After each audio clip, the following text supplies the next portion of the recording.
Good morning. Yes, Moses coming back down off this mountain comes down with all this information.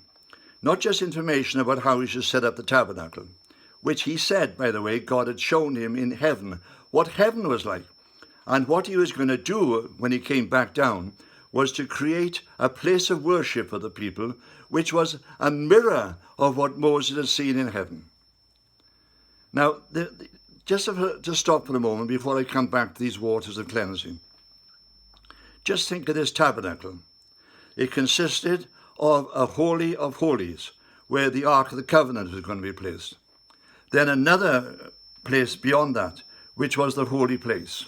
And then the place beyond that, where there was the altar of sacrifice, and where the people could in fact gather to worship. If you wanted a picture of it properly, go into any Christian church, and you'll see exactly the same structure, at least the older churches. The modern ones, well, they can be all in the round and have all different types of architecture. But the old churches, you'll see it there. There is the sanctuary, and there is the chancel, and there is the nave where the people are. And it's almost the same structure.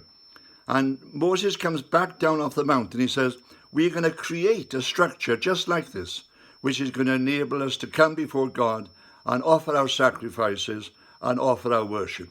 By the way, I'll come back to these sacrifices later, especially when we deal with the book of Leviticus, because they show us these sacrifices in great detail.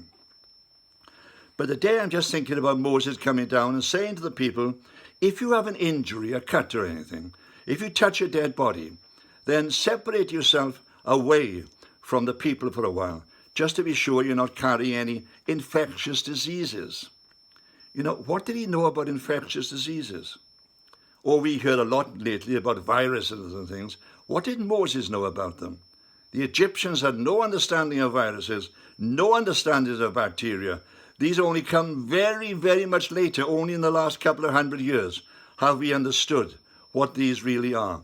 But Moses has a vision of what they're all about and how they can be controlled. For he tells the people to take a red heifer outside the camp, to offer it in sacrifice, to kill it, and then to burn its body. Then onto the fires, they were supposed to add different plants and different materials into the fire. And when it was all cooled down, they had been completely consumed, they were to take these ashes and put them aside, put them into water, and then use this water as a matter of cleansing. And we think, where's this coming from? It's not coming from Egypt. Where's this coming from? It's something that God has shown him on the mountain. Why this strange thing? Why are they doing it in this strange way?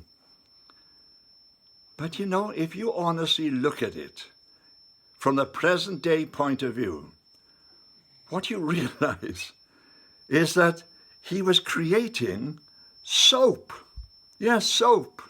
And not just soap, but by the plants he threw into the fire on top of the burning carcass of this red heifer were materials which would actually act as antibiotics.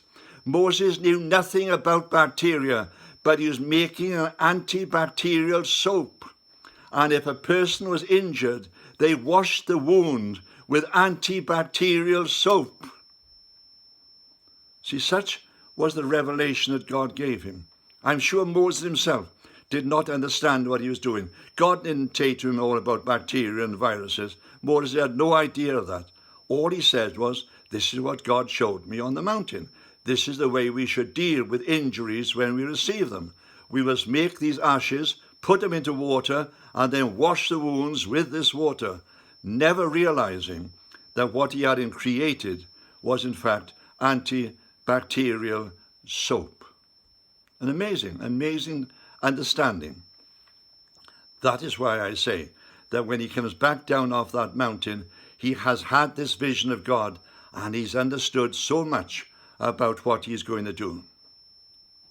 Now, during his time in the wilderness, he therefore began to write down, probably helped by other scribes, to write down these experiences and to show people what it was that he had experienced, what it was that God was asking, all 631 rules and regulations as to how the people should live and how they should act. and in there as well, looking forward to what is going to come in the future, as he recorded the history of the tribes who had gone into Egypt and to Jacob, and how Jacob himself had in fact blessed his sons, and what those blessings actually meant. And how Moses himself was going to bless the tribes and show the tribes what lay in front of them. All of these things were going to be written down. And he wrote them down with an alphabet, the Aleph-Bet, the Hebrew alphabet. See, as far as Egypt is concerned, writings were sacred things that the local people couldn't understand. But Moses wrote them down with an alphabet, with a very little training and learning. These people of Israel in the desert could learn to read the original writings. They could read them. They'd take ages to be trained in the writings of Egypt. But this simple alphabet enabled them to do it. And I think this is God's way of showing us again that he wanted to communicate to his people then and now in ways that we can understand what it was that we should know about him, and says to us quite simply, accept what I say, for this is truly the truth. Amen.